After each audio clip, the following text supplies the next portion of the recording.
Hello dear students, welcome to class 4th subject maths. We are going to continue our lesson which name is tables and shares.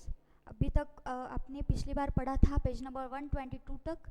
अभी हमें पढ़ना है page number 123. उसमें क्या दिया है, हाउ मैनी कैट्स, मतलब कितने कैट्स हैं. अभी देखो यहाँ पे ध्यान दो सब. Some of Gayatri's cats were playing in a box. Gayatri नाम की एक लड़की है जिसके पास कुछ कैट्स है. वो क्या कर रही थी, एक बॉक्स है उसमें वो सब खेल रहे हैं. When she tried to count, जब उसने ट्राई किया कैट्स को काउंट करने का, तो all she could see were legs, उसको क्या दिखे, सब सिर्फ लेग्स ही दिखे. जिसे जैसे इस बॉक्स में दिए हैं वैसे कैट्स दिखे क्या, नहीं, ओनली लेग्स दिखे. तो शी काउंटेड 20 लेग्स. जब उसने ये सारे लेग्स काउंट किए तो उसको क्या दिखा कि वहाँ पे कितने लेग्स है, 28 है. तो how many cats are there in the box, अगर लेग्स 28 है तो कितने कैट्स है वहाँ पे, ये हमें अभी काउंट करना है. तो फिर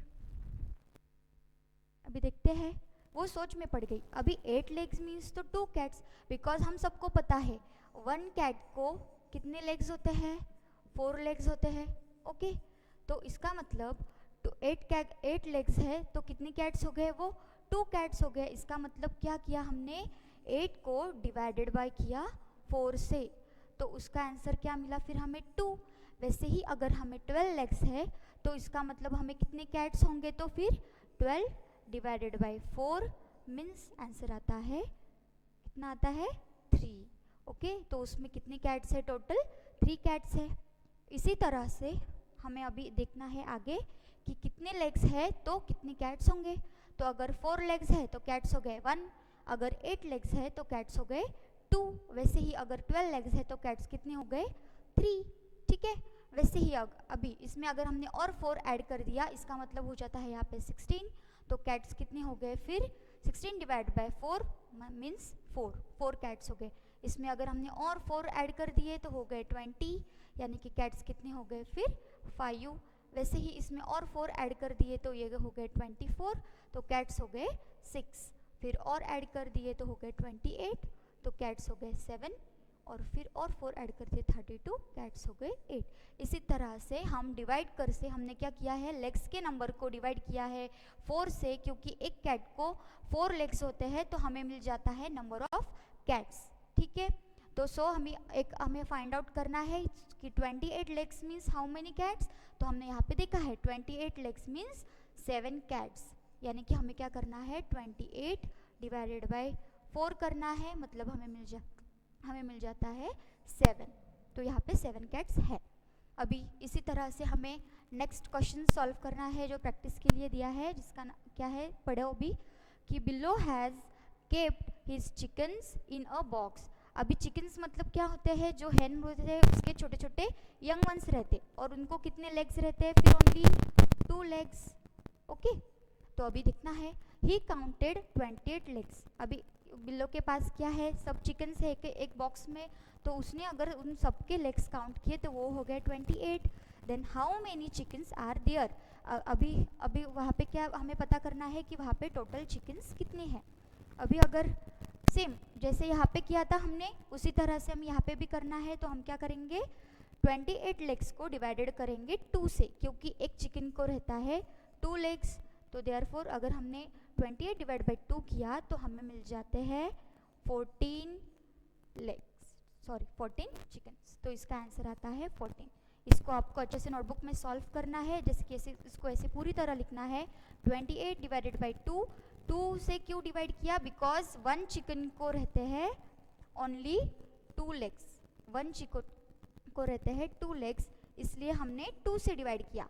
कैट को रहते हैं 4 लेग्स, तो हमने इसको 4 से डिवाइड किया था. ओके, तो इसी तरह से हम आगे का क्वेश्चंस भी पढ़ेंगे. तो नेक्स्ट क्वेश्चन क्या है, Leela has not gone to school for 21 days. अभी जो लीला नाम की लड़की है वो क्या हुआ कि वो 21 डेज स्कूल को गई ही नहीं. For how many weeks what she away from school. तो इसका मतलब अगर 21 डेज वो स्कूल में गई नहीं, इसका मतलब वो कितने वीक्स नहीं गई स्कूल को, ये हमें फाइंड आउट करना है. So Leela has not gone to school for 21 days, यानी कि वो 21 दिन स्कूल को नहीं गई। तो for how many weeks was she away from school, यानी कि वो कितने दिनों तक स्कूल को नहीं गई, हमें फाइंड आउट करना है। अभी हमने यहाँ पे क्या दिया है, हमें आंसर किस में निकालना है, वीक्स में। अब सबको पता है 1 week means how many days, 1 week means होते हैं 7 डेज। ओके, तो अभी हमें क्या निकालना है, डेज तो कितने हैं हमारे पास 21।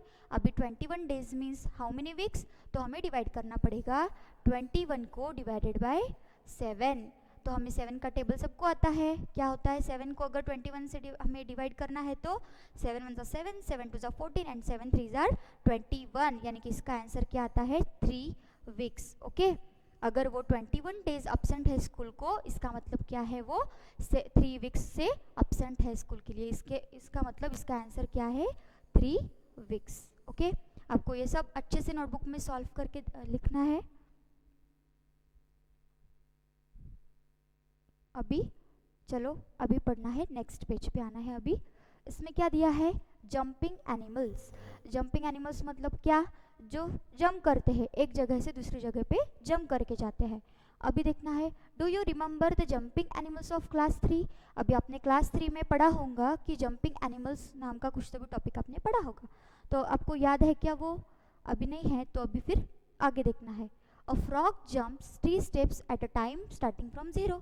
अभी यहाँ पे एक डायग्राम दिया है, जो क्या है इसमें कि फ्रॉग्स जंप कर रहा है, कहाँ से जंप कर रहा है, वो 0 से जाके 3 तक, यानी कि वो 1 2 3 स्टेप्स जंप कर रहा है।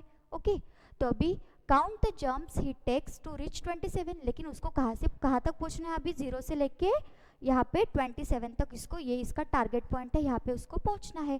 लेकिन वो एक बार में कितने जंप्स ले रहा है, ओनली 3 तक। ठीक है, तो अभी उसको अगर 27 तक आना है तो वो कितने जंप्स लेगा। ठीक है, तो अभी काउंट करते हैं, यहाँ से हो गया फर्स्ट, ओके ये फर्स्ट जंप हो गई, यहाँ से लेके 6 तक हो गया सेकंड जंप, 6 से लेके 9 तक हो गया थर्ड जंप, 9 से लेके 12 तक हो गया फोर्थ, 12 से लेके 15 तक हो गया फिफ्थ, 15 से लेके 18 तक हो गया सिक्स्थ, 18 से लेके 20 तक हो गया 7, और यहाँ से लेके 24 तक हो गया फिर 8, 24 से हो गया 27 तक 9, यानी कि उसको कितने जंप लेने पड़ेंगे, फिर 9 जंप लेने पड़ेंगे 27 को रीच करने के लिए। यानी कि हमने क्या किया, वो एक बार में 3 स्टेप्स काउंट कर रहा है। ओके, यानी कि अगर वो एक जंप लेता है तो वो 3 स्टेप्स से आगे चला जाता है, इसलिए हमें अगर 27 तक पहुंचना है तो डिवाइडेड बाय 3 किया तो आ गए आंसर 9। इसलिए हमें क्या चाहिए, सबसे पहले तो टेबल सारे याद चाहिए। तो हमें अगर 3 का टेबल हमने अगर बोला तो 3 9 आता है 27, तो इसलिए हमें आंसर मिल गया 9। ओके, तो अभी नेक्स्ट आपको ये ऐसे सॉल्व करना है। अगर उसको 30 तक आना होगा तो क्या करना पड़ेगा, फिर हमें वापस से यहाँ तक काउंट करना पड़ेगा, और 27 से लेके 30 तक, यानी कि तब कितने जंप्स हो जाएंगे 10। ऐसे हम खुद भी हमारी प्रैक्टिस कर सकते हैं। अभी नेक्स्ट है, he has taken dash jumps if he is at 36। अगर उसको 36 पे जाना है तो वो कितने जंप लेगा। अभी हमें तो ट्रिक्स पता चल गई, अगर 27 तक जाना है तो हमने क्या किया, 27 को 3 से डिवाइड किया तो आंसर आ गया 9, यानी कि उसको 9 जंप्स लेने को बोला। तो अगर उसको 36 पे जाना है तो उसको क्या कितने जंप्स लेने पड़ेंगे, तो 36 डिवाइडेड बाई 3, मतलब आंसर आ जाता है 12। ओके, अगर आपको डिवाइडेशन नहीं आता तो आप इसको ऐसे भी काउंट कर सकते हो डायग्राम पे, जैसे मैंने अभी किया है उसी तरह से, या फिर अगर आपको डिवाइडेशन आता है तो आप इस तरह से भी उसको सॉल्व कर सकते हो। ठीक है, अभी नेक्स्ट देखना है, इफ़ ही इज़ एट 42। अगर वो 42 पे है, कहाँ पे है 42, यहाँ पे, अगर वो वहाँ यहाँ पे है तो he has taken how many dash jumps. अगर उसको 42 पे जाना है तो उसको कितने जंप्स लेने पड़ेंगे। Again the same trick we use here, this is 42 divided by 3, और 42 डिवाइडेड बाई 3 कितना आता है, फिर आता है 14। यानी कि अगर उसको 42 पे रीच होना है तो उसको कितने जंप्स लेने पड़ेंगे, 14 जंप्स उसको लेने पड़ेंगे। ठीक है, अब एक नेक्स्ट हमारे यहाँ पे एग्जाम्पल दिया है रैबिट का। ओके, तो यहाँ पे क्या दिया है, starting from 0 a rabbit jumps 5 step at a time. अभी ये तो क्या था, आगे ऊपर फ्रॉक था, अभी हमने किसका एग्जाम्पल दिया है, रैबिट का।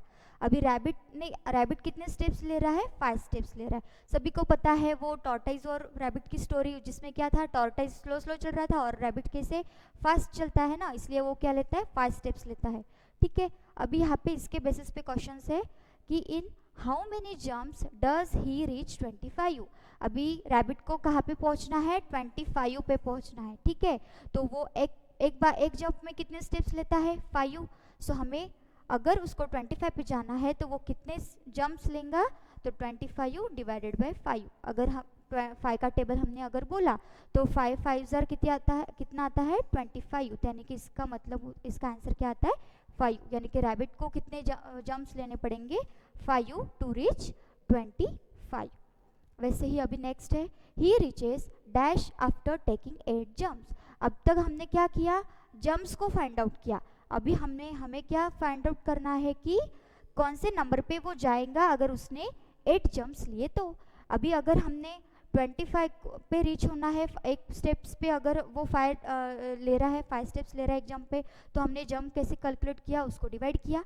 अगर हमें वो कि कौन से नंबर पे जाएगा अगर ये फाइंड आउट करना है, तो हमें इसको क्या करना पड़ेगा, मल्टीप्लाइड बाय व्हाट, तो कितने स्टेप्स वो लेता है उससे। यानी कि अभी उसको वो 8 जंप्स ले रहा है, ये हो गए जंप्स, और उसको मल्टीप्लाई किया वो कितने स्टेप्स ले रहा है, यानी कि जितने जंप्स मल्टीप्लाइड बाय अगर हमने स्टेप्स कर दिया तो हमें क्या मिल जाएगा, वो कौन से नंबर पे रीच होगा। ओके, तो 8 5 ज़र आता है 40, यानी कि वो उसने अगर 8 जंप्स लिए तो वो कौन से नंबर पे पहुंच जाएगा, 40 पे वो चला जाएगा। ठीक है, अभी he needs dash jumps to reach 55।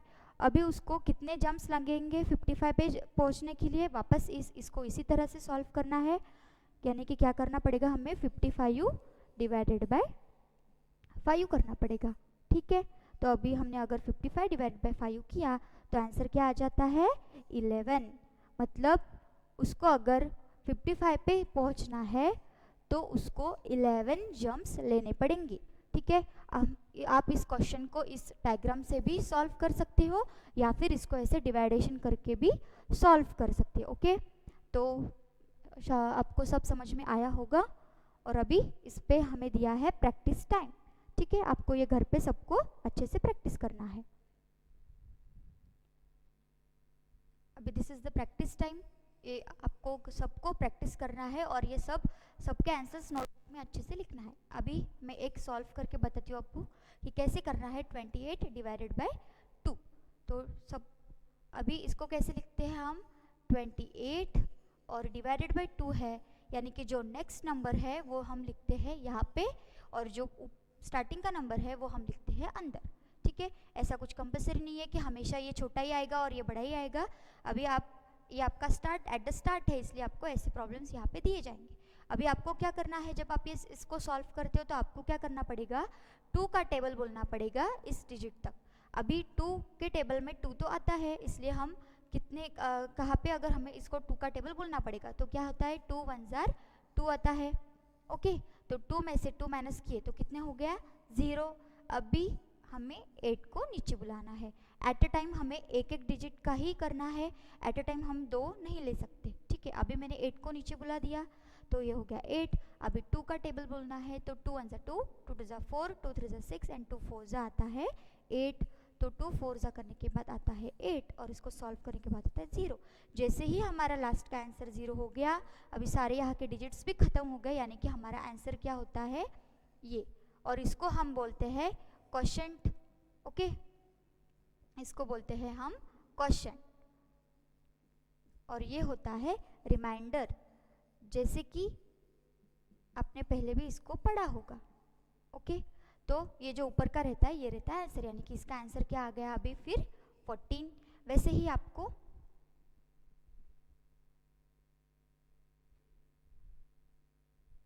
अभी एक नेक्स्ट प्रॉब्लम करना है।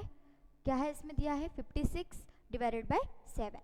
तो इसको कैसे करेंगे फिर वापस से, यहाँ पे 56 डिवाइडेड बाय 7। अभी 7 हमें जैसे पहले बोला था कि हमको पहले फर्स्ट डिजिट का सोचना पड़ेगा। अभी देखो 7 के टेबल में 5 आता है क्या, नहीं आता है, क्योंकि 7 वन ज़ा तो 7 आता है, यानी कि हमें सिर्फ एक डिजिट का हम यहाँ पे नहीं थिंक कर सकते, तो हमें पूरा का पूरा 56 का हमें यहाँ पे अभी सोचना पड़ेगा। तो अभी 7 के टेबल में 56 आता है क्या? तो हाँ आता है। कितने? 7 8 जार 56। ओके, 7 8 जार क्या आता है? 56 आता है। सो हम डायरेक्टली इसको डिवाइड कर सकते हैं 7 8 जार 56। ओके, तो अभी अगर हमने इस 56 में से 56 माइनस कर दिया तो आंसर आ जाता है 0, यानी कि हमारा प्रॉब्लम हो गया अभी सॉल्व। तो इसका आंसर क्या आएगा फिर? 8। ओके, तो इसी तरह से आपको नंबर 3 का भी सॉल्व करके देखना है, 4 का भी सॉल्व करके देखना है, 5 का भी आपको नोटबुक में अच्छे से इसको ऐसे मेथड से उसको सॉल्व करना है। ओके, अभी एक देखते हैं इसका 6 नंबर का। थोड़ा सा आपको अगर यहाँ पे तो सब वन डिजिट वाले हैं, तो अभी ये 2 डिजिट आ गया, तो इसको कैसे सॉल्व करना है? सिंपली वैसे ही सॉल्व करना है जैसे हमने ये किया है, सिर्फ यहाँ पे हम टेबल कौन सा बोलेंगे? फिर 10 का टेबल बोलेंगे। तो अभी देखते हैं इसको कैसे सॉल्व करना है। ये हो गया 110 और यहाँ पे हो गया 10। ओके, तो अभी 10 का टेबल बोलेंगे, लेकिन अभी 1 आता है क्या 10 के टेबल में? नहीं आता है, तो अभी फिर हम 11 का सोचेंगे। तो अभी 11 भी नहीं आता, 10 वन सा तो 10 होता है। तो डिवाइडेशन में अगर इससे अगर ये नंबर छोटा है तो चलता है, तो इसलिए हम 10 वन सा क्या लेंगे? 10 लेंगे। ठीक है, अभी 11 में से 10 माइनस कर दिया तो कितने बचे? 1 और ऊपर का आ गया 0, तो ये हो गए वापस से 10 हो गए। अभी वापस से 10 वन सा 10, अभी रिमाइंडर आ गया 0। इसका मतलब अभी हमारा आंसर कितना आ गया? 11। इसी तरह से आप ये सभी प्रॉब्लम्स नोटबुक में सॉल्व करके देखो, इससे आपकी अच्छे से प्रैक्टिस हो जाएगी। ओके, तो अभी हमें नेक्स्ट पढ़ना है सी शेल्स। सी शेल्स मतलब क्या होता है? जिसको हम मराठी में बोलते हैं शिंपले। ओके, हम बहुत बार यहाँ पे अगर हम समुद्र के पास गए तो हमें ऐसे बहुत सारे दिखते हैं जिसमें शंकु वगैरह रहते हैं ना, हम खेले भी होंगे, छोटे जब थे तब बहुत खेलते हैं इसके साथ। ओके, तो उसी तरह से अभी यहाँ पे एक छोटी सी स्टोरी दिए हुए है। किसकी है वो स्टोरी? ध्रुव की है। ध्रुव लिव्स नियर द सी। ध्रुव कहाँ पे रहता है? सी के यहाँ पे, सी के पास रहता है। ही thought of making necklaces for his this 3 friends. उसने क्या सोचा कि मैं क्या करता हूँ, मेरे 3 फ्रेंड्स के लिए क्या बनाता हूँ? नेकलेसेस बनाता हूँ। He look for a sea shells. उसको किस चीज़ के नेकलेस बनाने हैं? तो सी शेल्स के उसको नेकलेस बनाना है। He look for sea shells the whole day. उसने क्या किया? पूरा दिन भर बहुत सारे सी शेल्स खोजे उसने वहाँ पे। ही कलेक्टेड 112 यानी कि 112 सी शेल्स बाय इवनिंग। उसने शाम तक क्या किए? 112 सी शेल्स उसने ढूंढ लिए। ठीक है, now he had many different colourful and shiny shells. ऐसे जहाँ पे ऐसे दिखाया है पिक्चर पे, तो बहुत सारे अलग अलग कलर्स के उसके पास क्या हो गए? शी शेल्स जमा हो गए। ओके, तो अभी उसको क्या करना है? उसके नेकलेस बनाना है। अभी वो क्या सोच रहा है कि I will make a necklace of 28 shell. उसको एक नेकलेस बनाने के लिए कितने लगेंगे? ऐसे पूरे 28 लगेंगे। ओके, तो will this shells be enough to make a necklace for all my friends. तो वो सोच में पड़ गया कि अगर मैंने एक नेकलेस में 28 डाल दिए तो मैं मेरे तीनों फ्रेंड के लिए बना सकता हूँ क्या? इसने 112 में, तो उसने ये सोचा। तो अभी देखते हैं कैसे करेंगे। तो अभी ठीक है, अभी उसने क्या लिया? ही टूक 28 शेल्स फॉर 1 नेकलेस। उसने कितने लिए? 28 शेल्स लिए 1 नेकलेस बनाने के लिए। तो हमने क्या किया फिर? हमारे पास टोटल कितने थे? 112, और उसमें से अगर हमने एक नेकलेस बना दिया तो उसमें से कितने माइनस करने पड़ेंगे? 28। तो अभी हमारे पास कितने बच्चे? 84। ठीक है, अभी 84 तो बच्चे। अभी now he was left with 84 shells. अभी उसके पास कितने बच्चे? 84 शेल्स बचे। अगेन ही टुक 28 मोर शेल्स। अभी उसने क्या किया? वापस 84 में से दूसरा नेकलेस बनाने के लिए क्या किए? 28 लिए। तो अभी अगर हमने इसको माइनस किया तो करो इसको माइनस अच्छे से, कितना आएगा फिर? 84 माइनस 28 कितना हो जाएगा? ये लिया हमने बोरो, ये हो गए 6 और इस 7 माइनस 2 के लिए 5, यानी कि उसके पास अभी कितने बचे? 56। यानी कि अभी दूसरा नेकलेस बनाने के बाद उसके पास कितने बचते हैं? 56 शेल्स बचते हैं, ठीक है। How many shells are left now, अभी एक दूसरा नेकलेस बनाने के बाद उसके पास कितने बचते हैं, तो फिर 56 बचते हैं। और ये हमने कैसे निकाला, तो हमने किया 84 माइनस 28, ओके। अभी ये दूसरा नेकलेस, अभी देन ही टूक shells for the third necklace, अभी दो तो बन गए, अभी कितने बचे, 56 बचे, अभी उसको बनाना है थर्ड वाला नेकलेस। तो उसके लिए क्या करना पड़ेगा, फिर हमें 56 माइनस करना पड़ेगा 28। अभी 56 में से हमने अगर 28 माइनस कर दिए तो हमारे पास कितने बचे, 28, ओके। तो so he was left with 28 shells. अभी उसने अगर थर्ड वाला नेकलेस भी बना दिया तो उसके पास कितने बचते हैं, अभी 28 शेल्स। यानी कि अगर हमने काउंट किया तो उसने कितने नेकलेस बनाए, ये तो हो गया फर्स्ट वाला नेकलेस, यहाँ पे उसने बनाया सेकेंड, अभी यह बनाया third, okay.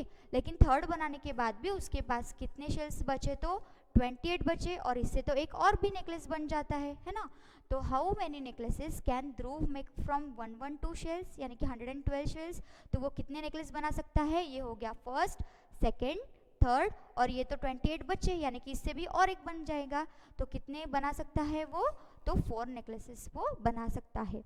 Are the shells enough for making necklaces for all his friends, लेकिन उसको तो सिर्फ 3 ही बनाने थे उसके 3 फ्रेंड्स के लिए, तो हमारे कितने बन जाते, उसमें तो पूरे 4 बन जाते हैं। इसका मतलब ये इनफ है क्या पूरे शेल्स, तो यस ये इनफ है, तो इसका आंसर होता है yes, it is enough, okay. उसके तीनों दोस्तों को नेकलेसेस बना के दे सकता है, ओके। उसी तरह से अभी हमें, जैसे हमने ये क्वेश्चन सॉल्व किया ऊपर का, उसी तरह से हमें ये नीचे और क्वेश्चंस प्रैक्टिस के लिए दिए हैं। सो ओके स्टूडेंट्स, अभी हमने यहाँ तक सब पढ़ा है, आप अच्छे से इसको पहले प्रैक्टिस करिए, फिर उसको जो प्रैक्टिस सेक्शन था वो आपके नोटबुक में सॉल्व करिए, एंड ये जो ट्राई दिस वाले जो क्वेश्चंस है वो हम नेक्स्ट वीडियो में कंटिन्यू करेंगे। So thank you.